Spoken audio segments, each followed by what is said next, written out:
네, 엔트로픽에서 AI 성능의 비밀을 공개했는데요. 자, 이제는 모델이 아니라 이 구조입니다. 자, 그래서 프롬프트를 잘 쓰는 건 이제 사실 완전 기본이고, 자, 그 다음 단계가 이제 하네스 엔지니어링입니다. 자, 그래서 오늘은 이 원리를 설명하고 실제로 하르네스 가동을 해서 게임을 한번 만들어 볼 텐데요. 자, 프로젝트 파일은 제가 설명란에 넣어 놓도록 하겠습니다. 자, 그래서 하르네스를 하지 않은 그냥 기본적인 클로드 코드로 돌렸을 때 이렇게 지금 보시는 것처럼 게임이 굉장히 단초롭고 실제로 가동이 되지 않았어요. 그래서 얘는 API 비용이 총 $9가 나왔던 거고, 자, 그리고 물론 이제 가격은 굉장히 높긴 하나 $200 정도가 나왔는데 실제로 굉장히 작동이 잘 되는 이 실제로 어플리케이션 서비스를 개발을 완전히 완료를 해놨어요. 자, 그래서 이제 이 성능 자체가 22배 차이가 납니다. 그래서 이게 바로 이 AI한테 컨텍스트 말을 더 잘 알아들을 수 있게 만들어주는 하네스 엔지니어링이다라고 보시면 되고요. AI에게 큰 일을 시키면 두 가지 문제가 생기는데, 자, 첫 번째는 엔트로픽이 컨텍스트 불안, 컨텍스트 앵자이티라고 붙인 현상인데요. 자, 신입사원한테 100페이지짜리 보고서를 시켜요. 그럼 처음 20페이지는 열심히 쓰다가 뭐 자료 찾고 구조 잡고 꼼꼼하게 쓰다가 이제 40페이지쯤 되면은 이제 슬슬 앞에서 뭘 썼는지 기억이 이제 가물가물해요. 60페이지쯤 되면은 이제 이거 언제 끝나냐? 대충 빨리 마무리하자. AI도 정확히 이렇게 작동이 됩니다. 대화가 길어지면 앞에서 뭘 했는지 점점 흐려지고 아직 할 일이 남았는데도 이 서둘러 끝내버려요. 왜냐하면 이제 곧 내 컨텍스트 한 개가 꽉 찰 거다라고 하니까요. 그래서 엔트로픽이 이걸 어떻게 했냐라고 하면은, 자, 교대 근무를 시킨 거예요. 자, 그래서 하나의 에이전트가 100페이지를 다 쓰는 게 아니라, 자, AI가 한 번은 30페이지를 쓰고, 여기까지 했으니까 다음엔 이거 해야 된다. 인수인계 메모를 남기고, 그 다음에 두 번째 AI가 그 메모를 읽고 다음 30페이지를 쓰게 만드는 거예요. 그래서 각 AI는 항상 머리가 맑은 상태에서 시작을 하니까 이 대충 하는 일이 줄어드는 겁니다. 그래서 이걸 전문 용어로 컨텍스트 리셋이라고 하고요. 자, 클로드 코드 쓰시는 분들은 우리가 슬래시, 제가 3편에서 했었죠. 슬래시 클리어를 치고 클로드.md의 상태를 적어두는 게 이게 바로 이 패턴이다라고 이해하시면 됩니다. 자, 그리고 두 번째 문제점은 자기평가의 함정이에요. 자, 두 번째 문제가 더 치명적인데, 자, 우리가 학교 다닐 때 우리가 쓴 시험 답안을 우리가 스스로 채점하면 어떻게 됩니까? 좀 후하게 주죠. 저 같은 경우 그랬었는데, 자, 이 정도면 맞는 거 아닌가라고 하면서 우리가 채점을 한단 말이에요. 자, AI도 똑같이 방금 네가 만든 거 평가해봐 하면서 이 버그가 있어도 와, 너무 훌륭합니다 라고 지 스스로 평가를 해버리는 거예요. 그래서 엔트로픽 엔지니어가 실제로 관찰한 건데, 자, AI가 자기 코드에서 진짜 문제를 발견하고도 이 정도 문제는 큰 문제 아니니까 넘어가자 하면서 이 스스로 합리화하고 합격시켜버리는 거예요. 자, 그래서 이 해결책이 뭐냐면은, 자, 만드는 AI와 채점하는 AI를 완전히 분리하는 건데, 자, 근데 여기서 이런 의문이 드실 거예요. 채점하는 AI도 어차피 AI인데 그것도 후하게 주지 않을까? 맞긴 한데, 자, 근데 이 엔트로픽이 발견한 핵심은 이거예요. 자, 요리사한테 본인 음식 객관적으로 평가해보세요. 자, 이건 어렵죠. 자, 근데 음식 평론가를 따로 불러서 이 기준으로 채점해주세요. 자, 이건 된단 말이에요. 자기가 자기를 비판하게 만드는 것보다 별도의 평가자를 엄격하게 세팅하는 게 훨씬 더 쉬워요. 자, 그래서 분리가 이제 핵심인 거죠. 자, 그래서 이 두 가지 해결책을 합치면 3인 체제가 됩니다. 자, 플래너, 기획팀장. 자, 게임 만들어줘 한 줄을 받으면은 이제 이 팀장이 10개 넘는 기능이 담긴 상세 설계서로 확장을 하는 거예요. 사람이 미처 생각하지 못한 기능까지 설계를 해주는 거죠. 자, 그리고 제너레이터, 개발자예요. 자, 설계대로 이제 코딩을 하는 거고, 자, 코딩을 하고 나면 이밸리에이터, QA 엔지니어가 나오는 거죠. 자, 결과물을 직접 열어서 클릭하고 테스트하는 거예요. 자, 불합격이면 어디가 왜 문제고 어떻게 고쳐야 하는지 구체적으로 적어서 돌려보내주는 거예요. 자, 그래서 이 원리는 이 정도면 충분하니까, 자, 우리가 이제 직접 한번 해볼 텐데, 자, 우리도 같은 실험을 해볼 거예요. 자, 게임을 한번 만들어 보도록 하겠습니다. 자, 그래서 지금 제가 만든 하르네스 각 역할을 저희가 살펴보면은, 자, 클로드.md가 있죠. 하르네스 프로젝트 안에. 그래서 얘는 이제 오케스트레이터. 전체 흐름을 지휘하는 지휘관이 있어야겠죠. 자, 그리고 에이전트, 플래너, 아까 팀장. 자, 그래서 이 프롬프트 호출을 받으면 사용자가 야, 이거 만들어줘 하면은 오케스트레이터가 이제 이 에이전트들한테 이런 식으로 이제 일을 시키는 거겠죠. 그래서 공용 채점 기준도 만들어주고 결과물을 이제 주는 겁니다. 자, 프롬프트 호출을 받으면 플래너, 제너레이터, 그다음에 이밸류에이터 이 순서대로 서브 에이전트를 자동으로 호출하고, 자, 이 이밸류에이터가 제일 중요하죠. 자, 이밸류에이터가 불합격을 내리면은 다시 이제 제너레이터한테 피드백을 전달해서 다시 작업을 시키는 거예요. 자, 그래서 이걸 최대 3번 반복하고 합격하면 완료 보고를 하는 겁니다. 자, 그래서 사람이 할 일은 이제 프롬프트를 여기다가 입력을 해주면 되는 거겠죠. 자, 그래서 이 파일 전체 하르네스에 가장 중요한 게 있는데, 자, 그래서 이 채점 항목이 4개가 있는데, 자, 디자인 품질 40%, 독창성 30%, 기술적 완성도 15%, 기능성 15%. 자, 엔트로픽이 발견한 이 핵심 인사이트가 제가 이렇게 반영을 한번 해봤어요. 그래서 AI가 이미 잘하는 기술적 완성도와 기능성은 비중은 낮추고 AI가 약한 디자인 품질과 독창성 비중을 높인 거예요. 자, 그래서 이 기준표를 제너레이터한테도 보여주는 겁니다. 그래서 이 평가 기준표는 제너레이터와 이밸류에이터가 공유하는 품질 기준이다. 자, 그래서 디자인 품질 40%, 색상 글꼴, 자, 이거 만드는가? 그 다음에 합격, 일관된 색상 팔레트와 자, 이런 것들을 해주면은 되는 거고, 불합격, AI 슬럽. 이게 왜 우리가 너무나도 많이 보는 그 클로드 코드에서 항상 보는 그 패턴이 있단 말이에요. 그래서 그 패턴대로 나오지 않게끔 과연 너가 판단을 하는가에 대한 합격 기준을 주는 거죠. 자, 그리고 독창성을 주는 겁니다. 자, 이 프로젝트만의 개성이 있는가? 자, 그래서 템플릿과 확연히 다른 점이 있는 거겠죠. 그래서 불합격. 자, 부트스트랩 기본 느낌입니다. 자, 그래서 뻔한 히어로나 이런 것들 없이 하고 기술적 완성도 있는지, 자, 기능성 있는지. 자, 그 다음에 이제 판정 기준을 여기다가 넣어야겠죠. 그래서 가중 점수들을 여기다 이제 집어 넣는 겁니다. 그래서 디자인 몇 프로, 자, 그 다음에 피드백 형식은, 자, 요런 식으로 너가 피드백을 이제 코멘트를 해서 진행을 해야 된다. 자, 방향 판단은 요런 것들을 넣어 놓는 겁니다. 그러면은, 이제 뭐 이렇게 이밸류에이터 에이전트가 있고, 그다음에 여기서도 제너레이터, 플래너, 이제 3가지가 얘네들이 에이전트 팀이 돌아가게 만들어 주는 거겠죠. 자, 그러면 이제 제가 클로드 코드를 실행을 해서 먼저 작동을 한번 시켜보도록 하겠습니다. 자, 그럼 제가 우선은 이렇게 클로드 코드 입력을 해봤어요. 자, 하르네스 프로젝트 2가 폴더를 확인해봐라. 네, 바탕화면에 있다. 제가 바탕화면에 지금 이 zip 파일을 여기 풀어놓은 거고요. 자, 폴더 내용이 이렇게 있습니다. 자, 그러면 제가 이렇게 입력을 해보겠습니다.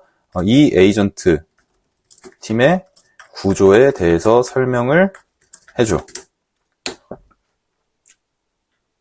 자, 그러면 이렇게 이제 에이전트 팀의 구조를 설명을 해줍니다. 이 프로젝트는 3 에이전트 하르네스 구조로 하나의 오케스트레이터가 3개의 서브 에이전트를 순차적으로 호출하는 이 파이프라인이다라고 입력을 해줍니다. 사용자가 입력을 해서 프롬프트를 넣어주면은 클로드 MD, 오케스트레이터가 전체 파이프라인을 제어를 해서 자, 이렇게 플래너, 제너레이터, 이밸류에이터로 판정을 줘서 자, 불합격 시 피드백을 반복한다. 이 최대 3회를 반복해서 완성된 앱을 만들어라 라고 입력을 하는 거겠죠. 그래서 역할별 설명을 하면 오케스트레이터는 전체 파이프라인, 그래서 최종 완료 보고서를 이 사용자에게 알려주는 거고, 그 다음에 플래너 에이전트는 자, 웹사이트 기획 전문가, 그다음 한 줄 요청 시 상세 설계서로 확장을 한다. 자, 8개 이상 AI 기능을 포함을 해서.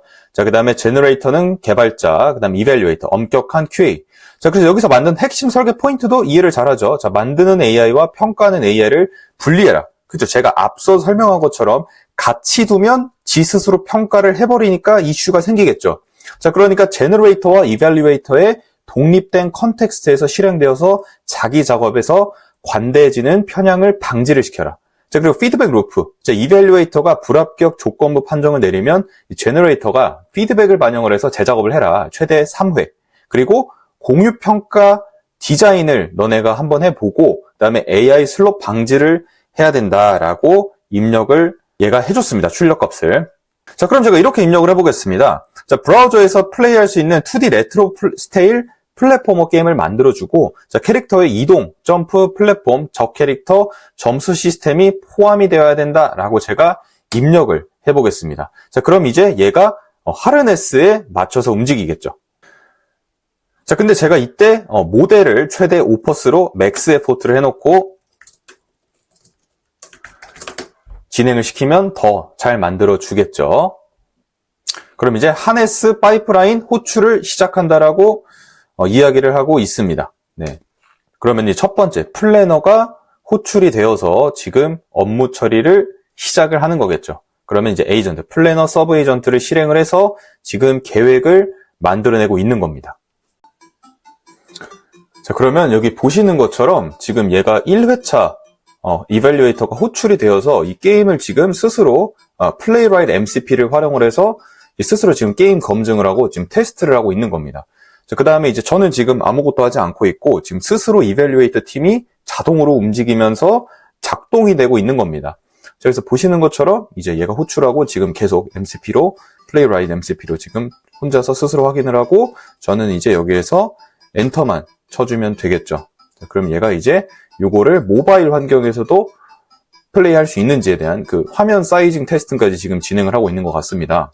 자, 그럼 이제 여기서 이렇게 물어보면은 저는 이제 yes만 눌러주면은 AI가 알아서 작동을 하게끔 만들어 주는 거겠죠. 그다음에 이렇게 물어보지 마라 라고 저는 동의를 해보겠습니다.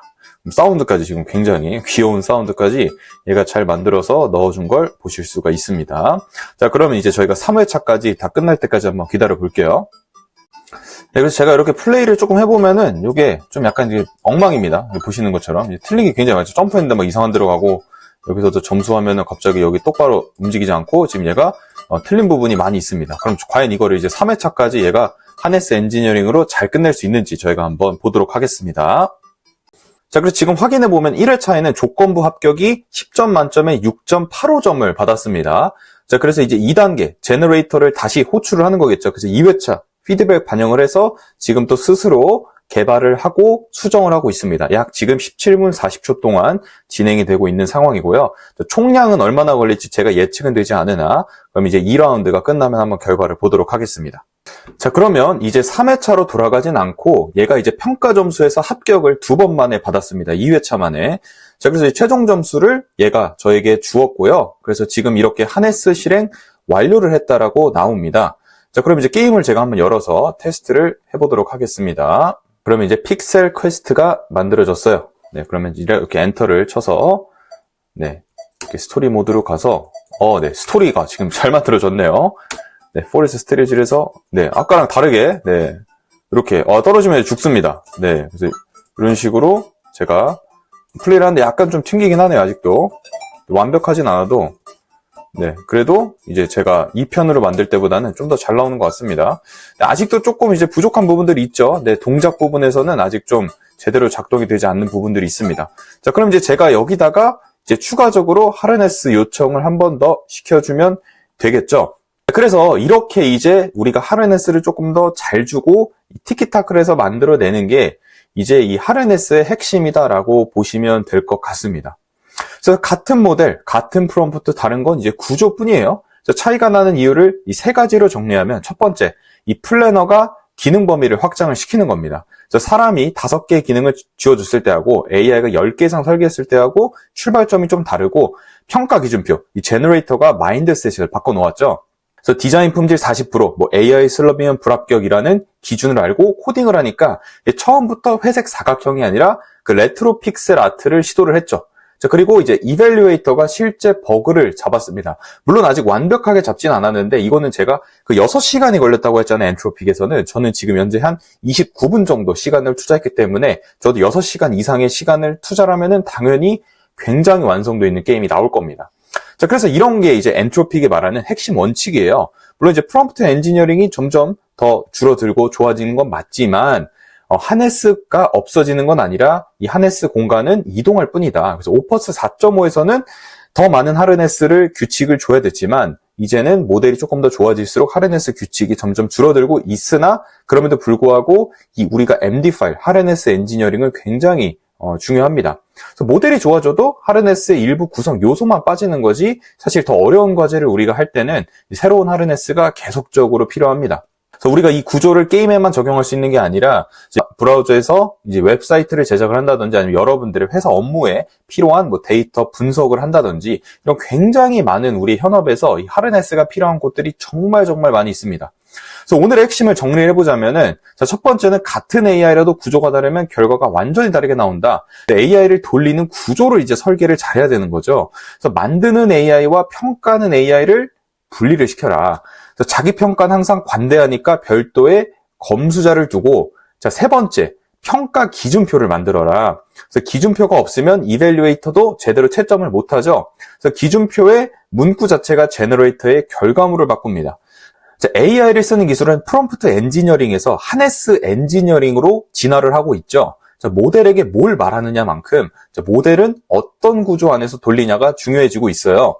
그래서 제가 오늘 사용한 하네스 프로젝트 파일은 영상 설명란에 다운로드할 수 있게 두겠습니다.